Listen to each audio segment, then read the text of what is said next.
that mixture there is a mixture of brown rice, shaved up sweet potatoes, and a really high quality dog food. It's been soaked in water and then mixed into it, and so that's what we keep our babies on for the first roughly 2 years of their lives. And so Dash is a two-toed sloth. Makes more sense to say two-fingered though, because it is the front where they have two, and on the back they actually have three. So all sloths will have 3 claws on the back, and it'll be the front feet where they differ. So the three-toed, of course, will have 3 on the back, but they'll have 3 on the front as well. And typically when you picture a sloth in your head, or all the advertising of sloths and everything, most of the time it's 3-toed sloths. Those are the ones that have the darker band across their eyes, and their faces are a little bit more smushed in. So that kind of gives them that perpetual smile look about them. Where are you guys from? East Tennessee, so Kingsport. Okay, yeah, just right around here. Where you guys won the award? Oh yeah? A couple weeks ago. Yeah.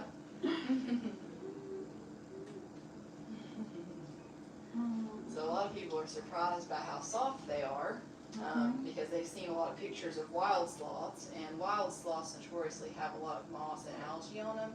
So their legs are pretty sensitive when we're touching on those and things. When we're petting, we usually only try to just pet down the middle of the back real slow with an open hand. And keep in mind that they also don't really like the scritches on their back like a cat or a dog might like. They really just like an open hand real soft down their backs.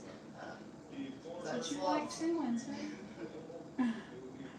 Oh, yeah, lean your face upwards, because they just can't really tell anything what things are, and so especially when they're babies, they test things out a lot with their mouths. They kind of, like a toddler, they feel like they have to put everything in their mouths to figure out what it is. They find something on the floor and they just want to chew on it. Sloths do the same thing, but we try to discourage that behavior and have to kind of cater to where they're looking and where they're kind of mouthing on. Oh, move your, yeah. So he's still looking for the food right there. Kind of keep that there for just a minute. my goodness. What are you thinking, bud? But in the wild, sloths would have a lot of moss and algae all over their backs, and that's what helps to camouflage them in. They don't only use that for camouflage, but it's also a food source for a very specific type of moth that will live on their back that they have a symbiotic relationship with in the wild. So sloths will actually use a bacterial process to digest their food, not an enzymatic process like we do. And so people are born with those enzymes, and we can digest our food regardless of what temperature it is outside. But it doesn't work that way for sloths. So they use a bacterial process, and as we know, bacteria is really sensitive to cold temperatures. And so if the temperature drops outside, sloths cannot maintain their own body temperature. So their temperature is going to drop as well, and that bacteria could be wiped out from their stomach. And so that's why in captivity we have to always be real careful about what temperature it is in their environments. Always make sure that they stay warm, because that bacteria is really sensitive.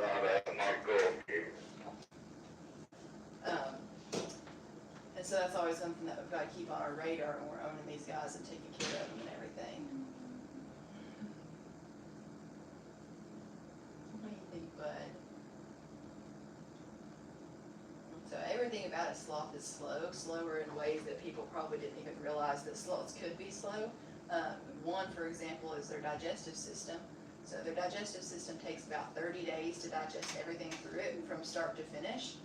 And so everything is really slow, and once they eat something, it goes in one way and out the other. They cannot vomit like we can, and so if they eat something that doesn't sit right with them, they're stuck with that for another 30 days until it comes out the other end. Yeah. So it's beneficial for them in a way, because when they're up in the tops of the trees, instead of, if they see a branch down below them, they'd rather eat some of those leaves. Instead of having to go all the way back to the trunk, down and back out that branch, which would use up a lot of energy, they can just let go with their front claws, lean down, grab that branch and pull it up to them, and they'll be completely upside down, basically like us doing a handstand, and still eating those leaves. I probably could not eat and swallow something if I was upside down like that, because we do have two-way valves, but they only have the one, so it works out for them that way. But if they eat something, like I said, that's not right with them, then they're going to be in pain for quite a while. And so because everything is so slow moving on the inside, they only get the urge to go to the bathroom once a week. So about every 7 to 10 days is how often they'll go. And when they do, it's a big event. So they have to come all the way down from the tippy tops of the trees that they're staying in, which in the rainforest could be 100 plus feet up in the air. And the sloths do like to spend most of their time up at the very top of those trees. but they have to come all the way down to the floor to go to the bathroom because of that symbiotic relationship that they have with those moths that are living on their backs. So when they do that, they kind of wiggle their little booties back and forth as they're going to the bathroom, and that signifies all of those moths that are living there to then crawl down off of the slough, lay their eggs, and then crawl back up before they lose their ride back to the canopy of the rainforest, because they can't fly like the other moths can. They have wings, but they're useless. They really require that direct contact with the sloth's dung pile to be able to go down there to lay those eggs. And so then, once they finish their business and they go back up, it'll be another roughly 7 to 10 days before they get the urge to go to the bathroom again. And even if they're in 2 or 3 trees over, they will go back to that same tree to go to the bathroom every single time because of that relationship they have with those moths. If they went to a new spot, you just let up here, if they went to a new spot to go to the bathroom, they would leave that larva that was laid originally back behind in the old dung pile, and they would have no more adult moths to crawl back up onto them. But how it works is it takes 2 weeks to make a complete cycle. So 1 week the eggs are laid, the next week those are larvae, the week after that those larvae have turned into adult moths. So it takes about 2 weeks, and that's why a sloth has to go back to that same spot every time. And they do that still in captivity, even though you can see he doesn't have any moths living all throughout his fur, no moss or algae to feed those moths, but they still do that every time, because it is hardwired, yeah, it's hardwired into them. Because if they didn't do that, you know, if they didn't have that hardwired into them, we wouldn't have sloths around anymore. So that's probably my most favorite thing about these guys, is how intricate and how sensitive that system is for them to do that, and they just know to do that every time. Looks like he is thinking about taking him a nap. He's been closing. He's slowly swinging his eyes. He's just slouching back.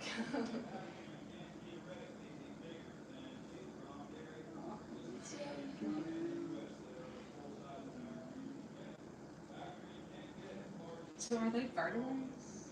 Do what? Vertebrates? Mm-hmm. Yeah. So they have full vertebrae like a person does, a spine and everything like that. Huh? Yes. Yeah. Yeah. So when they give birth up in the tops of the trees. And most of the time they'll catch the baby as it's being born. But if they don't and it falls, the umbilical cord will catch them. But if the umbilical cord snaps and that baby falls all the way to the floor, which is going to be a pretty big drop, it's going to be at least 100 feet, they're probably going to be able to survive that, because sloths are built to be able to withstand a fall from 100 feet in the air and be completely unharmed. Of course they are. Yeah. They live in those trees. And they need to be built that way because sloths on average will fall out of the trees that they're staying in about once a week. So it does happen quite often. Are they sleeping when they No, fall? so that's a big misconception, is that they get tired from holding on and they just let go, they forget, they fall asleep. But that would never happen for a sloth, because the way that their claws work are opposite to our hands. Whereas this for me is a stressful state. If I was trying to hold on to a branch, dangle all my body weight from that, I'm going to get tired. For a sloth, this is their relaxed state. So this for them is like this for us. But for them to open up that claw and then reach for the next branch, that's what's more strenuous for them to do. That's when they're using muscles and energy, you know, in the back of their forearm to do that. So that's why they can sleep and just spend their whole lives upside down. But actually what will happen, and what causes so many of those falls, is one, because their eyesight is so poor, and two, because they have a lot of other animals that could potentially come out on that branch chasing the sloth, trying to eat them. And if they both get out to the end of the branch, it's probably going to break. So what happens sometimes is that if the sloth is just minding their own business, hanging out on the crook of a branch, just chilling there, and they see a little bit of movement out of the corner of their eye, that movement might very well be a jaguar that is slowly sneaking up onto them. And so the sloths, the way that their eyes are set up, with the rod monochromacy that they have in their eyes, they only have rod cells in their eyes and no cone cells, so that's why they're colorblind. But the rod cells pick up motion, so they see motion a lot better than we do, and they react a lot more to motion than we do. And so a little bit of movement that they see, they're gonna look at it and see, you know, if that's something that they're supposed to be scared of. Because anything in the wild that is coming towards a sloth at any rate of speed is most likely bad news for the sloth. And so their first line of defense is to just evade that threat. They want to get out to the very end of the branch as quickly as they can, and hope that whatever it is that looked like it was coming towards them does not continue to come towards them. But if it does, and if it is a jaguar, and that sloth has gotten out to the end of the branch where it's gotten a lot thinner, it's probably weighing down under the sloth's weight already, and then jaguar presses the matter to come out there and eat them, that branch is probably going to break eventually, and the sloth's going to be falling as well as the cat. But the sloths, like I said, they're going to be able to withstand that fall, and the cat's probably not. So the cat's goal is going to be trying to land onto all 4 feet, and falling from a height of 100 feet in the air is probably not going to work out too well for the little legs. So the cat's probably going to be laying there for a while, and the sloth might be dazed for a couple minutes, but then ultimately will wake up and look over at the cat and say, ha, ha, and come right back up the tree. And so it does work for them. Another thing that will happen that causes those weekly falls is that if they're in the daytime, since their eyesight kind of is like night goggle vision, looking through night goggles in the middle of the day, you really can't see much at all. And so if they've been startled by something, even if it's nothing to be startled about, it could be a butterfly flapping in front of their face. And if they're startled by that and they're skedaddling to get away from that, they could grab a hold of what they think is the next branch, when in reality it's their own front leg. Then they let go of the back leg and they'll fall. And so that does happen occasionally as well. Oh, man. But those claws really only have the one motion, just open and close, but they're really good at that. They can close down, and once they clamp down, that's where they're staying. Their claws are kind of like coat hangers, pulling down on that. You're not going to get them down out of that tree, but if you lift up off of them, you can get them off a lot easier. So that's why the harpy eagle is the most successful animal that tries to eat sloths, because they have the element of surprise. And they are massive eagles, even bigger than a bald eagle. And so they have the ability to swoop in and pick up a 15 to 20 pound sloth with ease, and the sloths don't see it coming. And so it's not like they're clamped down onto that branch. If they saw it coming, they could clamp down real hard, and you're not going to get a sloth down out of a tree like that. They have the ability to withstand 30 to 45 pounds holding onto their backs like a jaguar dangling down, and they're going to be able to support that. Their grip strength is absolutely incredible. It's about 3 times stronger than a person's, because a baby sloth, it has the ability from the moment that it is born. So when we pick him up, if you're trying to scoot him up, then you just put both hands underneath his booty and pick up that way. You got to keep in mind that sloths are a prey animal, and so they have a lot of other things in the wild that could potentially eat them. And if they feel 2 little things on their sides that are gripping in, that can be kind of alarming for a sloth. So we got to keep that in mind. If you're wanting to scooch him up, or if he's uncomfortable, just put both hands underneath him to move him around. What do you think, buddy? So do you take care of him a lot? Like, do you guys each have your jobs? For the most part, yeah, I'm the sloth keeper, so this is the only encounters that I do, are just the sloth encounters. I help out with the other animals once all the sloth things are done, but it's a full day of work. So if you guys want to switch over, we can now. I'll just pick him up for you. And so once we swap over, then for the rest of the time, is that you good with that? You got all your shovels in? There's 10 all your minutes. pictures and everything? Yeah, I've got about 10 minutes. Look, you just stay sitting, stay. She won't. Okay. Let me get it. Oh, okay, yeah.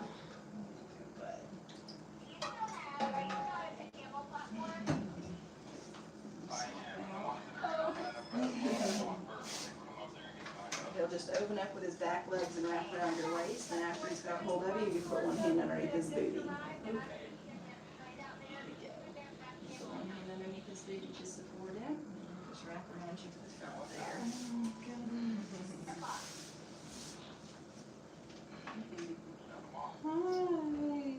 Just snuggles right in. He's tempted to, when he was little, a lot smaller than he is now, he used to take his front arms and kind of hook onto women's bra straps like that. But now that he's bigger, he's got longer arms, and he's like in the stage of trying to figure out if he can still hook on there, or if it's going to be more comfortable to kind of wrap around the back. Aww, he's squeezed in. Yeah.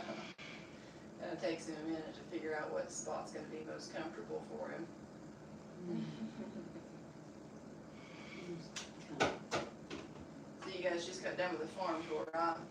What was your favorite animal that you saw on the farm tour? The what? The kangaroo. Oh, yeah. What's it called? Yeah? Oh, the armadillo is super. Wait, hold on. What was the other one? camels. The camels? Yeah. Camels are pretty cool. Especially Humphrey and Ollie, the two baby camels. Humphrey's got the sweetest little personality. He's just so meek and mild and so nonchalant. And then Ollie, the white one, the dromedary, which is the one hump, he's like, he just gets so excited and overwhelmed anytime he gets to have a play date with Humphrey. And he's a lot bigger than Humphrey is. And he does this little jumpy thing where he jumps up and down with his front, and Humphrey's just like, ah. And he does, like, he wants to, he loves Humphrey, he loves Ollie. They love to be together, but he's like, he just gets so overwhelmed when Ollie starts jumping around like that. We had, 2 weeks ago, we had a Sugarloaf Festival, which is just down the road on the Ocoee there. Sugar what? The Sugarloaf Festival, it's just the Sugarloaf Mountain. And it's right there, a little pull-off next to the Ocoee. And we brought Ollie and Humphrey. The first day we just brought Humphrey, and Ollie cried and cried and cried the whole time that he was here by himself.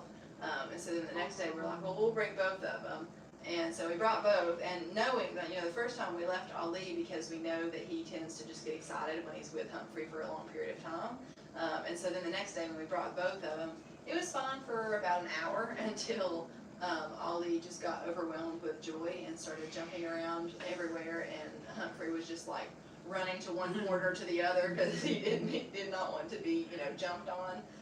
And so then we eventually was like, okay, well, we're not going to let him torment Humphrey all day, and it's just like 5 minutes down the road, so we're like, well, we'll just load up Ollie, bring him back.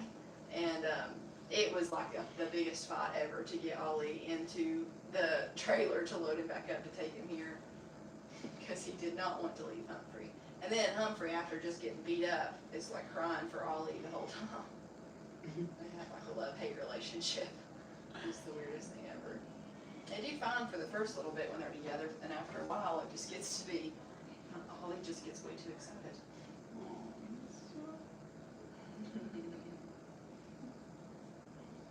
Would you need some? I'm getting wherever I grow up. She's got a plan. Yeah. What's your plan?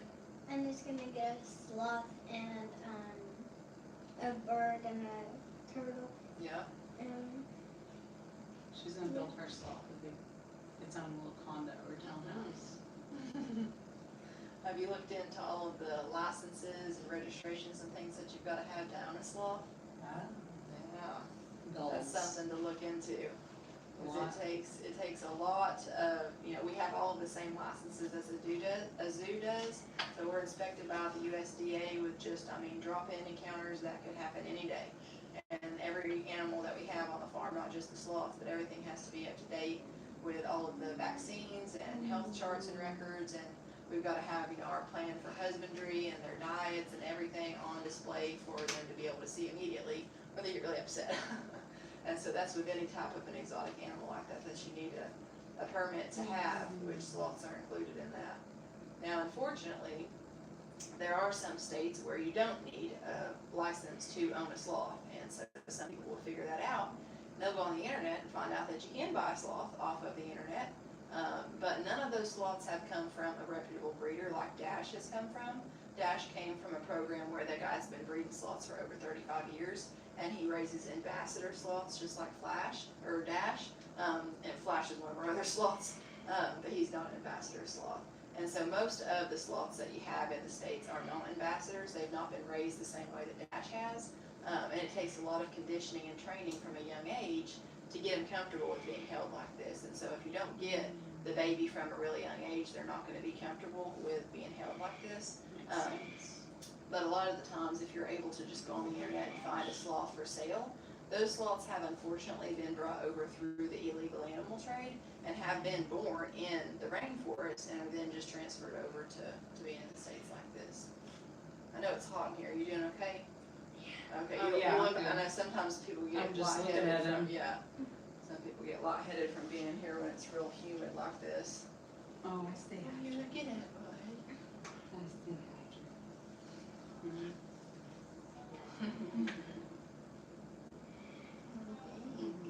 Can you pet this? So petting on the underside can be kind of alarming for them sometimes. Sometimes people get away with it if they don't ask beforehand, they just do a quick slap down the chest like that, but I always try to let people know that it's not the best idea too, just because they are very, easily surprised by things that they can't see coming. And then all of a sudden for a sloth, something touching their neck that they can't see can be kind of alarming sometimes. Oh, they're so cute. And the same thing for the legs, how I mentioned that the legs are really sensitive on them. For a sloth that in the wild, even though Dash has never been in the rainforest and has never been exposed to anything like that, it's the same reason why he goes down to the base of the tree to go to the bathroom every time. It's hardwired into him to be a little bit more cautious about the legs being touched. Because if they're hanging out in a tree, you gotta remember that sloths are gonna be on the underside of the branch, and a jaguar is gonna be on the top side. So the first thing that a jaguar is gonna grab hold of is gonna be a leg. And so that's why it's kind of just, we have to do a lot of desensitization, whatever the word is, desensitizing, yeah, of the legs to get them comfortable with being, touched like that. And the claws, especially the claws and the paw pads, are really, really sensitive. And so that's something that we've got to work on them with to get them used to that kind of sensation. So when we were out there, he brought out the little animals, the little ones. And then he was like, these animals are nothing like what we do here. They're just for funsies, Yeah. What do you guys do here? The larger exotics is the main attraction. What he means, probably what he meant by that is the babies. He probably brought out like one of the babies of the sugar gliders or the micro squirrels. And that's not like I we got don't. bit by one. Oh, is that what that bandage is? Yeah. Oh my, was it a micro squirrel or a sugar glider? Oh my goodness. Yeah, the micro squirrels are a little hellions sometimes. Yeah, and we've got to work with them more on that too. Well, I was just wondering, like, you work with the exotic animals to, like, do you guys make sure that they have a good home and breed them? And, like, do you breed all the animals? No, so that's what he he meant. That's what he meant by this isn't what we do. Like, we're not a breeding facility. We're not like the people that we get our kangaroos from and our sloths, and most of the animals, they've come from a breeding facility that just works with specialized, like the guy that we got the sloths from. He also breeds the three-banded armadillos. So that's where Baku came from. And they more specialize in the genetic side of it and figuring out, making sure that everything is being taken care of that way. With what we've got going on here, we do mostly just education things. We do the encounters, we do all the live streams and things where we get the word out about these guys and just education-wise. But breeding and babies are just kind of like a little offshoot of what we do. It's just a result of having the animals. Yeah. But it's not something that we focus on. That's not the highlight of what we do. That's what I was wondering. I guess, like, you guys keep your animals. Yeah. And then the babies, like with the sugar gliders and micro squirrels, with how many babies they can have in a litter, that's not like most of the time we only have litters though occasionally. And then when we do, we let them get up to selling age. We start advertising and we go through all the requirements, making sure that all the people that we sell them to have a setup already. They've either owned one in the past or have done all the research of being able to actually own one. And then we've got to go through and sell out all those babies, which can take a while. And so that's why we only have litters just ever so often, and then we'll sell them out to the good homes. How do you? What's these two rooms for? That's Flash's enclosure and that's Zoe's enclosure. So Flash's enclosure goes at 20 feet, and the top 8 foot of his enclosure is plexiglass on one side. And so if you book to stay in the Camel condo, which is previously what it was called, I think now we're renaming it to the Sloth Suite. You get to have Flash as a roommate up there when you first come in. He's the plexiglass on that side. You can see him staying up there. Oh, that's cool. Can I see his room? I'll crack the door whenever we get finished up. Yeah, probably just another minute or two.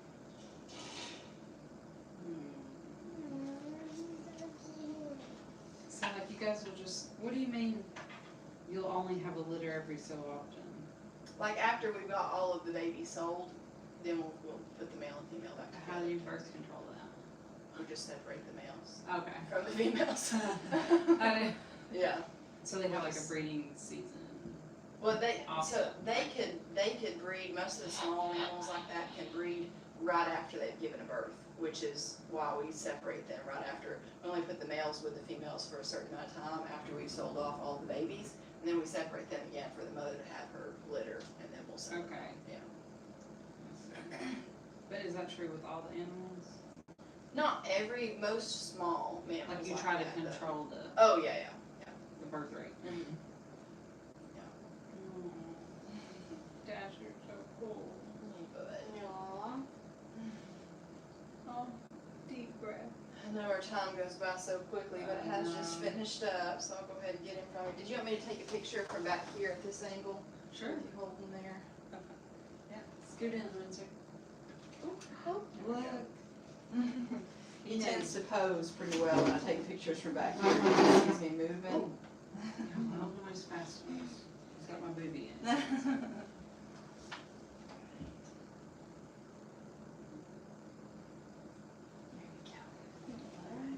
He knows his mommy's voice. He's reaching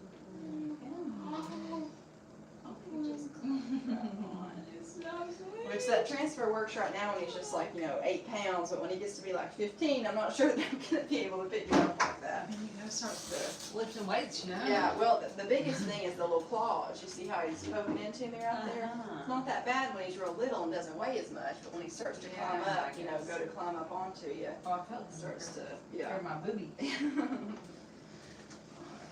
that's so Yeah, cute. this little basket here.